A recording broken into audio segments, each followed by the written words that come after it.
Welcome to Awesome Movie Year, the podcast where we take a look back at an awesome year for movies, which is every year.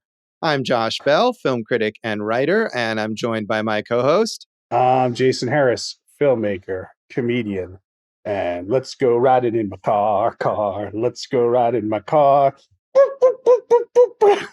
Vroom, vroom, vroom, vroom. Jason, also a folk singer. At least you're not performing an entire 18-minute epic there for your introduction, which I feel like we could have ended up with. You can get anything you want in this intro, Josh. You can. We are, it's Thanksgiving, or it will be tomorrow, I think, at the time that this is released. And one thing that Jason loves is doing holiday-related episodes. That's right. So we have just kind of wrapped up our season on the films of 1969, but we are remaining in 1969 before we launch our new season and talking about to be honest, a movie that has very, very little to do with Thanksgiving. Well, it doesn't they all go to the place for Thanksgiving, man. Yeah, Thanksgiving occurs in like 10 minutes of this film. I don't mind that. I kind of, I have a whole list of movies that take place at Christmas but aren't Christmas movies because I like stuff like that. But I mean, the whole impetus of the adventure is Thanksgiving, and the song is a Thanksgiving song. So, that counts, Josh. I guess we've had this discussion many times that there really aren't Thanksgiving movies, and I'm sure we will rehash this. Home for the Holidays. In our episode on Grumpy Planes, Trains, Men. and Automobiles, which was our other, there's like 3 that you could really say is like a Thanksgiving movie, whereas Christmas movies are this entire massive subgenre. Well, because Christmas travels around the world and Thanksgiving is uniquely American. Josh, what about the film Thanksgiving? Is that a Thanksgiving That will movie? count. That will count. Maybe someday. We finally have one. Awesome movie year 2023 or whatever year that was. Adam's Family Values. Come on, there's some good ones. No, but again, that's a movie where Thanksgiving occurs for a brief period of the movie. So let's table this discussion and say, I know you have a whole list, but we'll leave that aside for now and say that Thanksgiving is an element of this film, Alice's Restaurant, from 1969, directed and co-written by Arthur Penn and based on the song by folk singer Arlo Guthrie, the 18-minute talking blues song that has become his signature song. And 18-minute songs are definitely not usually hits. It wasn't a radio hit per se, but it achieved a large amount of mainstream success for a song that is that long, and enough that they decided to adapt it into this film. Which Gene Siskel said is the third best film of 1969. Gene Siskel was wrong. Yeah, this is, it was the full title of that song is Alice's Restaurant Massacre, which is a slang term, I guess, for a sort of crazy incident, and no massacring occurring in this film. I was waiting for some sort of intense violence that did not occur in this film. You can watch nor the does film it occur in Thanksgiving if you want that, Josh. Yeah. That is true. There's definitely a massacre in that movie, but not in this movie. A massacre, I think, is Southern kind of colloquialism, and it's like something that seems bad but turns out to be good, right? So, like in this instance, the fact that he got arrested for dumping furniture ended up making him ineligible for the draft because he was like a criminal or something at that point in time. So I think that's what it's referring to. Right. Yeah. That is essentially what happens in real life and in the song and in the movie, that because he has this sort of excessive arrest for littering, that puts him in a category for the draft along with these much more hardened criminals, and ends up allowing him not to have to be drafted to go to Vietnam. You would think you would send the criminals first. Yeah, well, I'm sure the idea is that they don't want, even though of course he jokes about this as well, but that they don't want people who are like eager to commit murders or whatever, even though that's essentially what they're sending there to do. Never been an issue with the American military. Yeah. Mm-hmm. So it was not a huge success. I couldn't find a budget figure, but it grossed $6.1 million, which is all right. But certainly not I feel like not as big a hit as the song. And strangely, though, Arthur Penn was nominated for an Oscar for Best Director for this film. It's weird. for a movie to be nominated for Best Director at the Oscars and no other Oscars. I feel like that rarely ever happens. Maybe you could have given it like a Best Original Song if there was one in there or something. But it's also weird because, we've talked about Arthur Penn with Bonnie and Clyde, and like you can totally see why he would be nominated for that. But I don't even think Arthur Penn would be like, this is the one. Yeah, I mean, I wonder if it was almost sort of a residual kind of goodwill for Bonnie and Clyde, which had been such a sensation. Like, this guy is a major filmmaker and here's his new film. And so he kind of by default gets this nomination. But it is a little weird, again, especially because there were no other nominations, even in like technical categories or whatever. Like, this was one of the best directed films, but nothing else about it was the best. And I mean, I would say it wasn't, and he probably doesn't deserve to be in there. But that was what happened at the Oscars. You can get anything you want except for more Oscar nods. Yeah, apparently not. So it was also mixed reception from critics. Roger Ebert was a fan, though. He said, Arthur Penn's Alice's Restaurant is good work in a minor key. It isn't a great film, but you never get the feeling that it wanted to be. You sense that Penn achieved what he set out to do, to make a relaxed, unstudied portrait of some friends and some months in their lives and some births, deaths, and marriages. To this degree, he has been faithful to the spirit of Arlo Guthrie's original recording. A higher pressure film would have been inappropriate. You almost wish, in fact, that the rudimentary thrust toward a plot had been left out. For the most part, Alice's Restaurant is a warm and alive film. You can feel Penn trying to portray a lifestyle rather than a plot with characters in it. We've covered a lot of these kind of counterculture films of this year, and I felt like this one might have been the deepest look into that counterculture, or the most accurate look into a specific area of the counterculture. You definitely got that hippie commune vibe throughout. Yeah, I mean, and the also the specific aspect, because of what it grew out of that folk tradition of like the 30s and 40s. And Arlo Guthrie, of course, is the son of Woody Guthrie, one of the key figures in American folk music, and is portrayed in this film by an actor as, in the last moments of his life, and he had already passed away by this point. But, the sort of way that was passed down, that spirit of protest and that spirit of counterculture. And Pete Seeger, a folk singer also kind of from that era, is in the movie and plays himself. And so that continuity, I feel like that's an aspect of hippie culture that doesn't come up nearly as much in other of these like kind of touchstones from this era. Inside Llewyn Davis, right? That's our it did remind me of Inside Llewyn Davis a lot. Especially like there's one scene where Arlo is playing in front of like 4 people in some venue Cafe in New York City. Or whatever. Yeah, exactly. And that's what Arlo more successful than Llewyn Davis ultimately. You mentioned Pete Seeger, but Joni Mitchell also shows up for a scene. I really like the Pete Seeger thing. That was those were my favorite songs in the movie, and I referenced it with my your excellent performance there at the beginning. Yeah, Pete Seeger is performing essentially in the hospital room where Woody is, in his last days of his life, and they're trying to kind of be there for him or whatever. And Arlo shows up at one point, and they do a song. They do that song together that Jason so beautifully sang. Do you remember it, Josh? I remember it very well. I could sing it if not. No, that's okay. I think you can refrain, but thank you for offering. So Andrew Saris in The Village Voice spends like half his review giving backhanded compliments to Arlo Guthrie.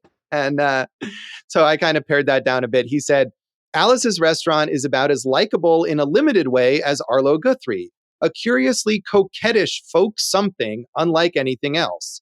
He's not a great artist, even by the instant immortality standards of the pop scene. And I can't say his talk-sing ballads ever turn me on, but he does have something. Charm, perhaps, more than talent. Nowness, more than newness. Even though he does not yet fully know himself, Arlo Guthrie is fully content to be himself with all the hard knocks that go with being first-person singular in a world programmed for third-person plural. But unlike other hippie artifacts, Alice's Restaurant does not insist on confusing the first person singular with the first person plural. Guthrie, writer-director Arthur Penn, and co-scenarist Venable Herndon are to be commended for not extending the small world encompassed in Guthrie's ballad, The Alice's Restaurant Massacre, to an entire generation. Hence, there is not in Alice's Restaurant any of the peevish paranoia to be found in almost every reel of Easy Rider. He's got nowness, but not newness, and not knownness because he doesn't know himself. I don't No, know. he does know himself. Oh. I think what he's saying is that I think the idea here is that Arlo Guthrie knows exactly kind of who he is as a distinctive performer, and the movie isn't trying to expand that to apply to everyone of his generation. Yeah, I like the music. Arlo Guthrie, not surprising, very few acting appearances beyond this. Yeah. He's not a good actor, and I'm not ripping him. He's just not, and it's like, there's plenty of musicians that we've seen attempt to break into acting that just stick with the music, kid. Right. I mean, and even as a musician, I feel like he never really got outside of being like a footnote to his father's career, right? I mean, he has this song, which is his signature number, and I don't know if people even really know this song now, but people I think they remember it in part because it was made into a movie. But I mean, Woody Guthrie is he's really the Jacob Dylan, I feel like, of this era, right? I was thinking about Jacob Dylan, although I do like a good 3 or 4. I had that first Wallflowers album. I saw them in concert with the Counting Crows. So there you go for that. Come on. One Headlight, 6th Avenue Heartache, 3 Marlenas, those are good jams. I mean, what I'm saying is that Jacob Dylan had his own success, but he never really became more than Bob Dylan's son also had some songs. And I think that's kind of where Arlo Guthrie Remember when they did Heroes, the remake of the David Bowie song for Godzilla? That wasn't good. Yeah. And especially in that film. Well, that movie's terrible anyway. So. Right. But I mean, I like Jacob Dylan still puts out music, still tours, and Arlo Guthrie, I mean, not anymore, but for decades was, a successful touring act and whatever. It's not like he was a failure, but he never really, established as much of his own identity. In part, I think, because he made very similar music. He was in that same folk genre and that same tradition, whereas Jacob Dylan at least decided to make kind of bland mainstream alt rock instead. She says it's cold. It feels like Independence Day. I turn the engine, but the engine doesn't turn. You just did that right off the top of your head, quoting the poet Jacob Dylan right there. There's got to be something in this broken heart disease, whatever. I'd like to see it burn. That's enough. I'm sorry I mentioned him at all. You brought it up, bro. I know, and I regret it.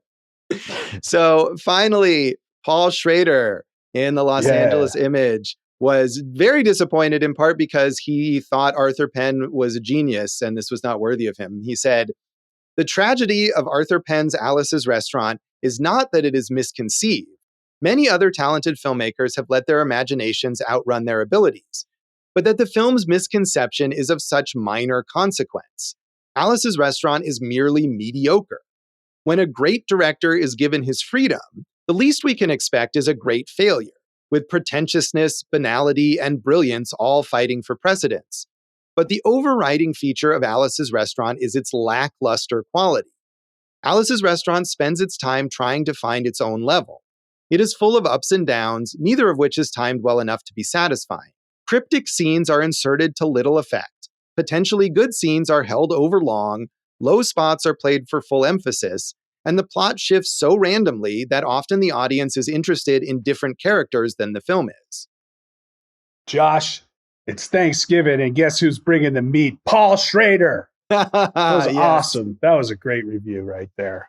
I think he knows his stuff. And I think even great also because his description of the great failure when a great director gets freedom, it could apply to many Paul Schrader movies. I know, but isn't that awesome? He's like, hey, I would have rather this guy take that huge swing and just miss completely than just kind of play it safe and down the middle. I certainly agree with him with the structure. Like it just kind of bips and bops all over and doesn't really add up to much. I mean, I guess that can happen if you turn an 18-minute song into a feature film. But not all of it followed the song completely anyway. So. Right. Well, and it's weird because I feel like you can tell when they kind of get back to things from the song because the song is very comedic and exaggerated. And suddenly it becomes this kind of goofy thing. And then the material that was added for the movie is often very serious and very dramatic. I mean, you've got the drug addict characters on heroin and then he dies. And Alice and Ray, who were real people who were friends of Arlo Guthrie, but they're kind of fictionalized in she has this affair and the marriage is on the rocks and it tries to give this gravity, I think, to their relationship that just doesn't come across, especially the way it ends with that last shot. And I think you're meant to be like, oh, there's so much weighing heavily on Alice. It's like, we don't know anything about her. And where's Arlo Guthrie? Like, that's what the movie was about. Yeah, you wonder if like that folk, kind of folk song becomes like folklore here, right? And we're not really defining the things we need to. I have a few quotes for you, Josh. All right. Quotes, Josh. This is Mhm. from Newsweek. The best of a number of remarkable new films which seem to question many of the traditional assumptions of establishment America. Yeah, I mean that's the description of right, Easy Rider, as Andrew Sarris mentioned, and other things. But I feel like this movie, I mean, I think it's correct. Sarris is correct that it's not trying that hard to make a big generational statement, and instead is just trying to tell the story of Arlo Guthrie and some weird stuff that happened to And him. sometimes that's even the more effective way of doing it is to, individualize it. Yeah. So Josh Guthrie himself said, those values are not 60s values, they're eternal values. I like that. He's talking about the overall. Right. And Let's be good to each other, Josh. that goes to the idea that he's getting these values from his father in a lot of ways, who of course is not a 60s figure and had passed away by this point, but had been preaching or talking about essentially the same kind of thing decades earlier. Yeah, I mean that whole kind of, folk and American core music. But the best quote I got from Guthrie was of this film, he said, frankly, garbage and a terrible movie. Yeah, both him and Alice Brock, the real person, the artist who the character is based on here, were not fans of what this film turned out to be. And you can see that. I mean, it's right. It's this weird sort of awkward mix of like a real thing, trying to capture a real incident that happened in these people's lives, but also adapt the exaggerated version of that incident from the song, but also add dramatic elements to make it into a movie. And it doesn't really all fit together. Yes, but all of those could have worked. It just is a miss. Yeah, I mean, I think one of those could have worked if you had tried to dedicate, if Penn had tried to dedicate to doing it in a particular way. I mean, after listening to the song, which is very goofy, it almost sounds like a stand-up comedy routine, right? Because it's this talking blues, and most of it is him talking. And the way he recorded it was in front of a studio audience, so you can hear them laughing and everything.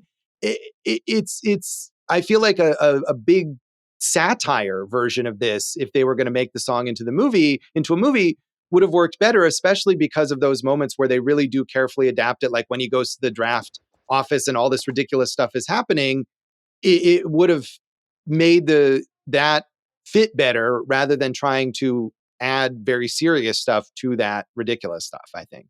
I agree. Keep the tone light and breezy, and kind of like, what does a good job of this, Josh? The Muppet movie.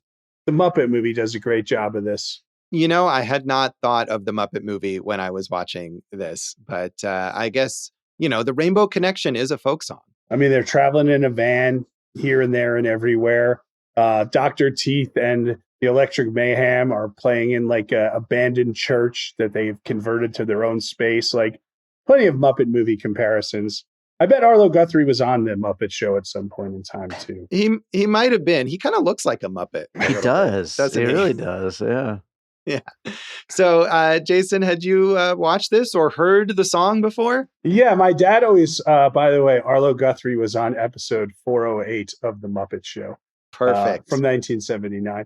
My dad always plays it like every Thanksgiving. It's a tradition for him. So if nothing else, I wanted to cover this because of that reason.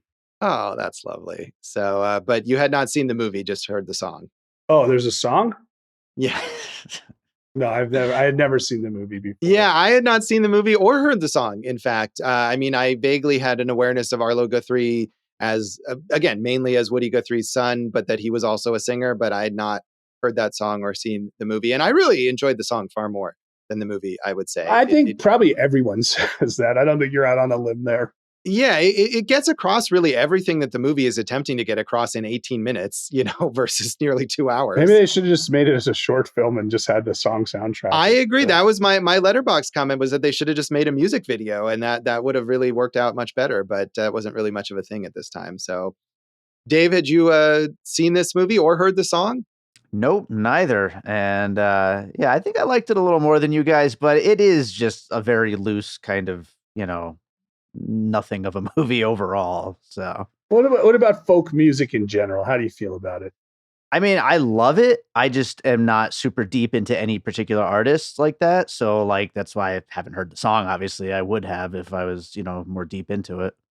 I feel like this song, and I don't know if Arlo Guthrie has other like very long talking blues songs or whatever, or if his other songs are more traditional folk songs, but I feel like this really is in that kind of comedic novelty song tradition that you like, Dave. And it made me think of that Weird Al song, Albuquerque. I don't know if you thought of that.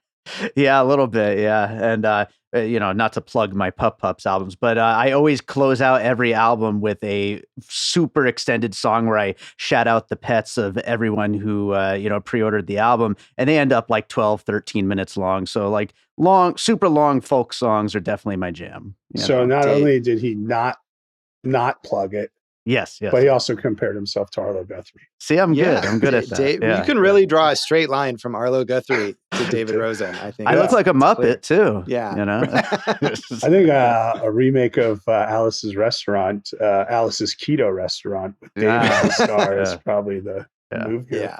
Yeah. Anything else about the background of this movie you want to mention, Jason? Josh, Stockbridge, Massachusetts, where this all takes place. Arthur Penn had a home there. I guess this was like we talked about, kind of hippie communes. This was a real town of the people, of the artists, I guess. So that's kind of cool. Alice Brock had 3 restaurants. One of them, I believe, at least one was in Stockbridge, if I'm not mistaken. And that's it. Those are the things that I got, Josh. Yeah, I mean, a lot of real elements. Alice's restaurant was real, and that church, she did live in that church with her husband. And Officer Obie, who is referenced in the song and is also here as the local police chief, is played by himself, was a real police officer who played himself in this film. And yeah, I think, I went to college in a small Massachusetts town, and that was very much a kind of progressive hippie-ish place, and was adjacent to another town, Northampton, Massachusetts, that's really known for that. I feel like there's a lot of those small towns in Massachusetts, that are really known for that. Yeah, I feel the same way. Like that state has really taken to this lifestyle. So yeah, that's nice. So we'll come back and talk more of our general thoughts on Alice's Restaurant.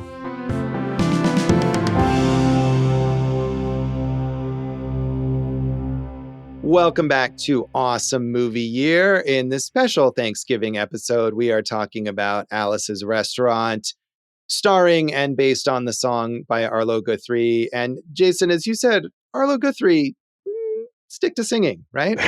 Hey, Guthrie, don't challenge yourself ever again. So, no, he's not very good. He's surrounded by some good actors, but like you said, certain characters just kind of come in and come out, so you don't even get to know them as you would need to. Obviously, the kind of main relationship between Alice and Ray is just like there and then not there and then there and then not there, and it just kind of is a collage that never comes together fully. Right. I mean, Alice and Ray turn out to be central, right, as characters. I mean, Arlo himself really is the main character still, but Alice and Ray are key to the story. And especially as I was saying about the ending, I mean, the Arthur Penn really tries to get you to feel some kind of profound loss there with their disconnect as people. Pat Quinn, who plays Alice, and James Broderick plays Ray. But I mean, even when we first see them, but we don't know, like, how does Arlo know these people? And they sort of are part of this hippie scene, but they're clearly older. than the hippies. So like they've offered this welcoming place, but what is their background? They buy this church to live in. How do they have, like, where did they come from? What were they doing before? I feel like I didn't know anything about them. And so to feel that invested in their relationship or, their relationships with other people, I didn't care. Josh, the day that they filmed the wedding scene, the real life Alice and Ray finalized their divorce. So Right. if that's And I not mean, symbolic, what is? right. And we do see that there at the end of the movie, that despite they have this big celebration to supposedly kind of rededicate their wedding vows, clearly things are not going to work out well for them. But we don't, like, why? What is this, like, she's sleeping with other people, but what motivates her there? And she seems to love him, and he's kind of, he's got a short temper, but I didn't understand their relationship really I enough agree with you. I even marked down at one point, why is Alice so mad? Like they were serving, she was like in the restaurant serving, and she just like explodes like, well, I got to do this and I got to do this. And like, you're going to go swimming. And it's like, this came out of nowhere. We never got any foresight into why this kind of propelled her into being so angry. Right. So she wanted a restaurant. She got a restaurant. What's the problem, lady? Right. I mean, in the restaurant, despite being in the title, it's like, why did she want a restaurant? Why? At one point, they're just like, oh, we're going to open a restaurant. Like, that's really costly and, time consuming. And so does she want to have a restaurant? Is she like, is that her dream or whatever? It just feels like it's a side note because it happened to be in the title of the song. And in the song, he emphasizes the whole idea like, oh, this song's called Alice's Restaurant, but it's not really about that. It's the restaurant's not really important. But I feel like in the movie, it doesn't convey the sort of goofy spirit of that, the restaurant being irrelevant. And that's so much fun in the idea of like, hey, this is what we say, but here's all this stuff cycling around it. Like you could have really played with the form there. You talk about Ray and his short temper, which I think we see once really, but you're right. We don't really get to know him and what these problems are. And I think you could almost say that about every character other than Arlo, who you get to know, but he's just so bland as an actor. Like you don't really get any type of layers of emotion from him. Yeah. I mean, he doesn't have much of a screen presence. And I feel like, a big part of what his character goes through is that his father is dying, right? His father, who he clearly loves. Who he calls Woody. Right. Who he calls Woody. And that's part of perhaps their like progressive, hippie mentality or whatever. But despite that, he clearly cares about his father a great deal and has, is carrying on his father's tradition of folk music. And so it means a lot to him. And yet none of that stuff has any emotional resonance at all when he misses, right, Woody's final moments because he's been going to the funeral of the heroin addict character. And you think that would really weigh on him, but he just kind of bops around through the movie, right? And nothing really sticks in any way. And the other thing is, like, as we said, he looks like a Muppet. He doesn't have charisma. Every single woman in this movie is like throwing themselves at him. Oh, he was a folk singer in the 60s. Come on. Yeah. This is free love, Josh. I guess, free but compare that to Llewyn Davis. He had a much tougher time. And I think we can agree that Oscar Isaac, much better looking than Arlo Guthrie. Well, traditionally. How about the whole sequence at the beginning where they're in Montana and he's in like school and like he doesn't fit in there? Like, we've seen so many of these movies, you hippies in our small town, right? And like, right. I don't know if any of that was even necessary for the movie. Like, I liked the scenery and I liked some of the music they were playing and I wanted more of it, but it just felt like, hey, this is something that happened to you. We'll throw it in the movie. Right. And I mean, it's sort of, I guess, a motivator for him to leave, right? He enrolls in college in Montana specifically to avoid the draft, right? Because you can get a deferment for being a university student. And then he gets kicked out for being a hippie, essentially. And so that spurs him to leave. And he hears that Alice and Ray have bought this church. So he's like, hey, I'm going to go out there and check that out. But yeah, you could have left it, or you could have had it be more important, right? I agree with you. I was watching that like, oh, here's what's going on. This is interesting. He's in this small town and he's in this college and he doesn't fit in the college either, but it's barely anything at all. Right. And he gets thrown through a window at a pizza shop. But I don't think he got kicked out. I think he was disciplined and reprimanded. And he's like, yeah, this isn't for me, man. Yeah, no, that's true. I mean, but he is, the point being that he's disciplined and reprimanded for something that wasn't his fault, right? The sort of townie, I don't know if they're townies or other students, but the people who hate hippies, they throw him out the window And then the dean or whoever is like, oh, you broke the window. Like the window was broken. Like it's he's like the dean from Animal House or something like that. Although I feel like the characters in Animal House would definitely beat up Arlo Guthrie. Yeah. I don't think they would beat him up. They might prank him though, like in a They really would, funny yeah. way. They don't like hippies. So at one point in this movie, we're in the church that they've converted, which is nice. And this guy who we've never seen before, who's an old friend of theirs, has just gotten back from Vietnam, and he had his hand probably blown off in battle, and so he's got like a metal hook now on the hand, and he's like, "What's that?" And the guy's like, "Exactly what it looks like." And that's the end of it. That's like really all we get from this character at all. And I'm like, well, this could have been really like there could have been stuff here. What happened? Right. And the way they build up too, right before we see that moment that you just mentioned, like Arlo shows up at the church and someone, Ray or Shelley, the drug addict character, someone is like, oh, hey, guess what? So-and-so is here. And Arlo is like really excited, like, oh, wow, he's back. And he goes and like wakes him up to be like, hey, man, it's so great to see you. And then they have the moment that you mentioned there. And then I don't think that guy ever has another line. Yeah, he just stands in the background the rest of the movie. And there was another sequence like that where it's late at night and Arlo's driving along and he gets to like some fire and brimstone church revival tent. And you just hear what's going on in the tent. But then you never really see the preacher or what his relation to the preacher is. And I'm like, okay. Right. I was wondering if he was connected in some way or if it was somehow related to the church, because we do see before the hippies take possession of the church, right, the whatever Christian denomination that previously was there has to like have a ceremony to deconsecrate it. And I wondered if it was going to be something like why are they selling the church? Were they forced out or something? Is there going to be a conflict here between the hippies and the Christians? But then we never see them again and we don't know anything about them. I feel like that's, what you can say about the entire movie. Right. And I feel like that kind of shaggy dog story, right? It works in the song, which A is 18 minutes long and B has this goofy tone and this kind of self-deprecating tone where the whole time Arlo Guthrie is like, well, that's not really what I'm talking about anyway, like, haha. And there's an audience that's goofing along with him. And in this mostly serious movie, it just doesn't work. You can get anything you want at Alice's restaurant except a clearly defined and structured film. Right. Well, and that is another thing, right? They use that portion of the song, right? The sort of chorus that he sings, the only part in the song where he's actually singing about you can get anything you want at Alice's restaurant.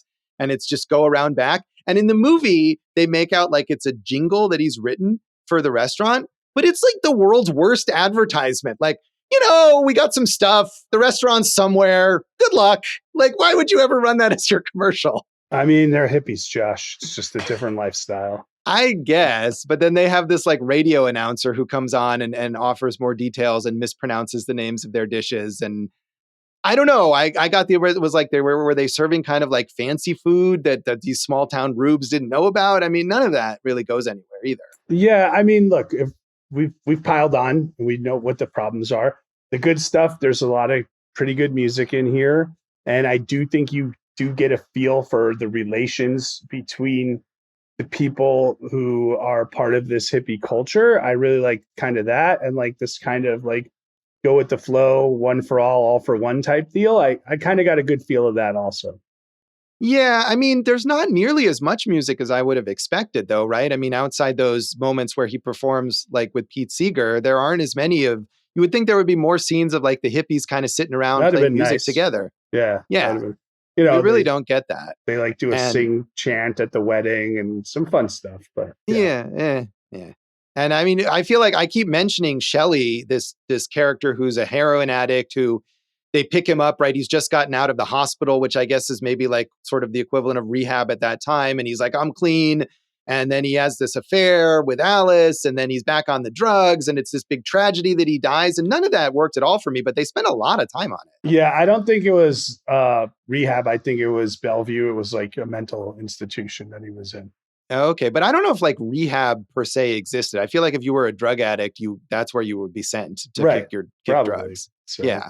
Right. And there's another character who was like Arlo's friend in Montana who kind of resembles Shelley, but isn't Shelley. And you're like, wait, is that the same person. So just a lot of misses here. That said, I would like to go to Stockbridge, Massachusetts. It looks like a lovely town, but I'll be careful where I dump my garbage there. And let me one more issue here, right? And this goes to the song and real life Arlo Guthrie as well, right? It's all built around the idea that they had all this trash built up at the church, right? And on Thanksgiving, Arlo and his buddy offer to gather up all the trash, put it in their VW bus, take it out to the dump to get rid of it, to clean out the church for as a nice thing to do for Allison Ray, right? They get to the dump is closed on Thanksgiving. And so they're like, uh-oh, we got to dump the trash somewhere. So they just throw it in a ditch. Like, I feel like, it's set up as if like, oh, they were being overly persecuted by the cops. And maybe that's true. But like, it's a real dick move to just dump all your trash in a random ditch. Yeah, you're hippies. You're supposed to take care of the earth. Go back to jail, Arlo. Exactly, right. And he presents it as like, we just threw it here. It seemed like a good place for it. Like, ha, ha, ha. And like, no, come on, man. You're ruining this lovely town. Yeah, don't ruin Stockbridge. That's not what we want. Not cool. Stay out of my beachfront community, Lebowski. Yeah. I don't want to sympathize with the cops in a movie like this. But at that moment, I kind of was like, you know what? You deserve some punishment here. Well, and then Alice comes in and like explodes at Officer Obi. How could you arrest them? You're blah, blah, blah. And they were like friends in real life, but it's like, well, what was he supposed to do? They dumped 30,000 tons of trash in a random ravine, Exactly. So, Dave, did you have any other thoughts on this? Yeah, I mean, I think most of the stuff you guys are complaining about with this are, obviously very valid, but I don't know. I just found it kind of charming just whenever it was in that kind of shaggy, dopey kind of mode.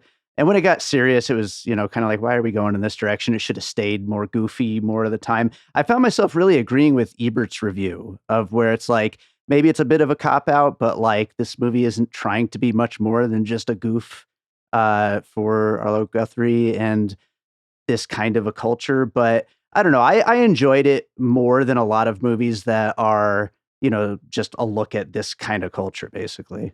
Yeah, I mean, I think the problem, again, I have is that Ebert is not entirely right, that this movie is trying to be more than a goof, and that it could have just been a goof, or it could have been satirical and comedic and kept the tone of the song. But Arthur Penn tries to have these very serious moments. I mean, the whole arc with that Shelley character and Allison Ray's marriage and all of that is a big part of the movie, and it's not goofy at all, and it just doesn't work. Yeah, I agree with that. And I wish it stayed more in that silly vein. The Wonder Years is what I keep thinking about. And The Wonder Years is a great look at this kind of the entire world of the 60s and kind of some of this culture. Go watch The Wonder Years. I wonder if, the narration of The Wonder Years, you put that to some finger picking. It could be a talking blues song. Ooh. Yeah. Dave? I'll make that a song. Yeah, you make that happen. So, I mean, should we rate this out of 5 garbage dumps? Sure. I gave it 2.5 garbage dumps. There was enough in there for me to be like, 2.5 garbage dumps. Yeah, I give it 2.5. Also, I feel as well. I didn't hate it. It's kind of endearing at times, but it's just sort of nothing. So, Dave, what do you rate this? As I mentioned on my Letterboxd, it's a 3, but I gave it 3.5 because to distinguish it from Easy Rider, which I did enjoy this more than Easy Rider as far as movies about this era are concerned. Check out the By David Rosen Patreon as this episode is out, where you can listen to our bonus episode on Easy Rider and hear all those thoughts. And check out Go for Jason on Letterboxd, where you can see that I've looked at Dave's reviews. It's Thanksgiving. Let's get double plugs in this episode. Yeah, why not? Why not? So we'll come back and talk about the legacy of Alice's Restaurant.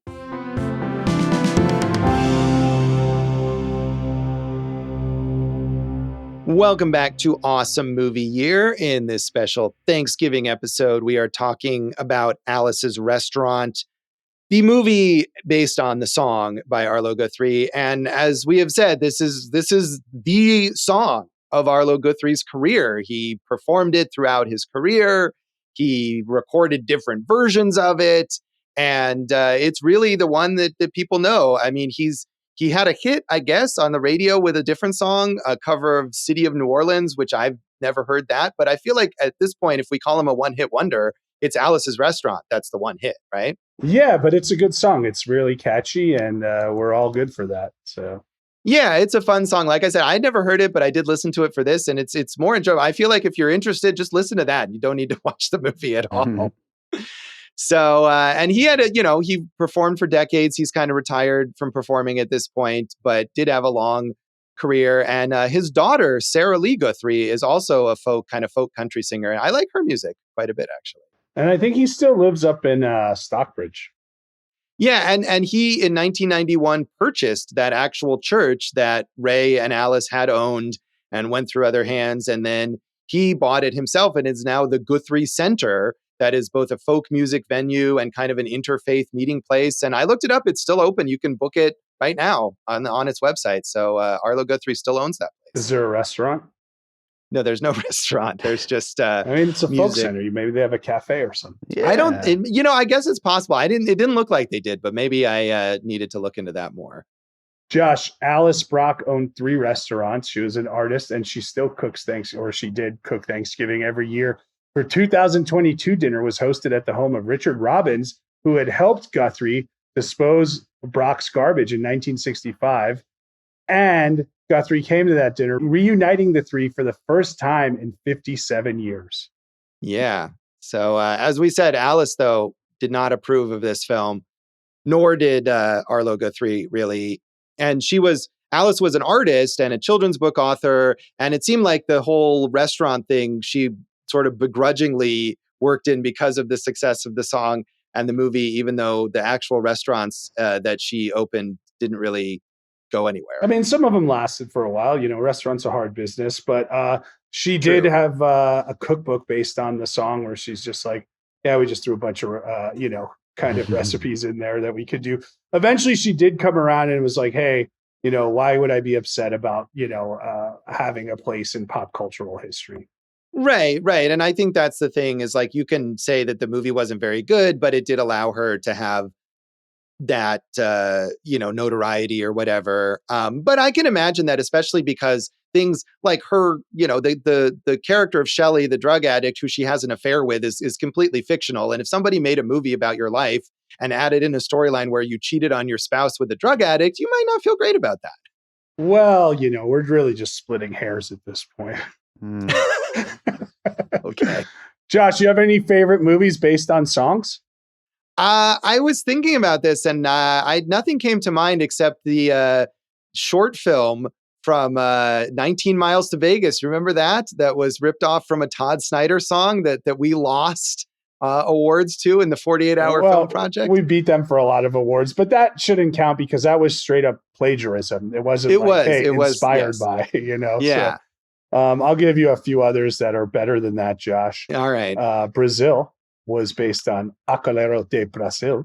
Was it? I didn't know that. Across the Universe, the Beatles song, So The Gambler, Kenny Rogers, that's a movie. Factory Girl, The Hitcher was based on Riders on the Storm. And my favorite, Josh, The Indian Runner, which is based on Bruce Springsteen's Highway Patrolman. Of course, that's your favorite. I mean, you have no respect for Nebraska. I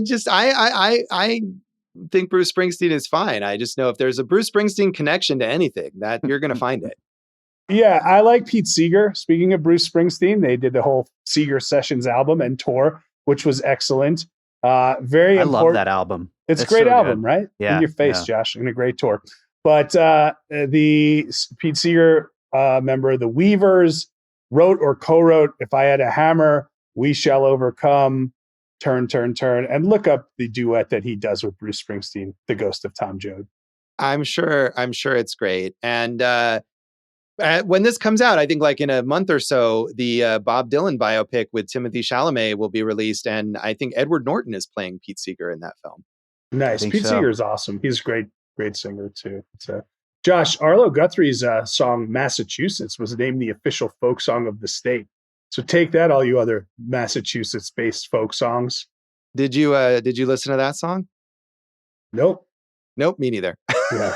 Alice's Restaurant is like 4 songs, so there you go. That's the Arlo Guthrie research that we did. I think part of the reason too that Arlo Guthrie's non-charisma stands out is because there aren't any other kind of like really well-known actors in this film. I mean, Pat Quinn, who played Alice, and James Broderick, who played Ray, they had subsequent careers in kind of small movie and TV roles. We might have talked about James Broderick in our Dog Day Afternoon episode because he has a decent sized role as the cop in that film, but neither of them were big stars. And I think maybe because Arlo Guthrie doesn't have that presence, they might have done better to cast some other people. I mean, obviously Arthur Penn, great with casting big stars or, people who have a lot of screen presence. And that just doesn't happen here. Well, the one notable actor who we know as one of the great character actors of the last century, M. Emmett Walsh has a small part in here, who's awesome. We love M. Emmett Walsh. So. Yeah, and that was his first speaking role, his first credited part. And not only do we, of course, know him because of his subsequent career, but I think when he comes on screen, he definitely pops as this, this guy at the draft office who's, sort of not a drill sergeant, but like keeping everybody in line or whatever. You notice him more so, I think, than a lot of the other actors who just kind of drift through this movie. The whole movie drifts through the movie, though. Mm-hmm. It does. And as I was saying, Officer Obi, playing himself, continued as a Stockbridge police officer until his retirement in 1985, and was also known for posing as a model for numerous Norman Rockwell paintings. Ooh, nudes, I hope. No, but I mean, I think that goes to the idea of this is this like archetypal small town, right? That's the subject of all of Norman Rockwell's artwork. Yeah, there's nothing wrong with that. We like that. Yeah. So anything else you want to mention about the legacy of this film? There are so many Thanksgiving movies out there that we're going to cover coming up, Josh. So don't listen to Josh. There are plenty of Thanksgiving movies. The Turkey Bowl, Youth in Revolt. You've Got Mail, Last Waltz. American Lots Gangster. of movies in which Thanksgiving briefly appears. I agree with you on that. Pieces of April, your favorite Thanksgiving movie? Yeah, at least that movie is centered around the Thanksgiving celebration. But hey, regardless of the reason, this is an interesting film, and it's good that we talked about it. That's Alice's Restaurant. And watch Home for the Holidays. You can sing us a long folk song online and on social media. You can. We're at awesomemovieyear.com, Awesome Movie Year on Facebook and Instagram, Awesome Movie Pod on, actually, Josh, the platform that should be dumped in a garbage dump. It actually works this time. There you go. Yes. I'm Jason Harris Comedy, or Jay Harris Comedy, all the things. Go for Jason on Letterboxd. Eat This Comedy. Maybe we'll do a Thanksgiving Eat This Comedy one year. How about that? So there you go. And then we can do an episode about it. Oh, I would like that very much. And look for the trivia party. You can find some old stuff from me at joshbellhateseverything.com. I am at Josh Bell Hates Everything on Facebook, at Signal Bleed on X, Twitter, as well as on Blue Sky and on Letterboxd. And if you're on Letterboxd and you watch this movie or any of the movies we talk about on the show, tag your review Awesome Movie Year. We would love to know what you think. And you can check out our producer David Rosen's awesome podcast, Piecing It Together. Check out Piecing It Together wherever you listen to podcasts. Follow us on social media at Piecing Pod and join our Facebook group, Popcorn and Puzzle Pieces. Yeah, weigh in on, is a Thanksgiving movie a thing? I'm sure everyone there has an opinion on that. Yeah. Jason, what's in our next episode? Josh, we're starting our new season, but what are we going to cover? Well, we don't know. We have to draft the movies since we're doing a movie draft. That's next, Josh. Season 20 movie draft. Unlike the Vietnam War draft, which Arlo Guthrie avoided by dumping garbage into a review. You cannot avoid our draft by dumping garbage anywhere. Tune in I next dumped time. some garbage into the draft, actually. We'll hear about that soon. It's a fun experiment. So check out our season 20 movie draft next time. And thanks for listening to Awesome Movie Year. Thank you for listening to Awesome Movie Year. Make sure to follow Awesome Movie Year on Facebook, at Awesome Movie Pod on Twitter, and at Awesome Movie Year on Instagram. And if you like the show, review us and rate us with 5 stars on Apple Podcasts.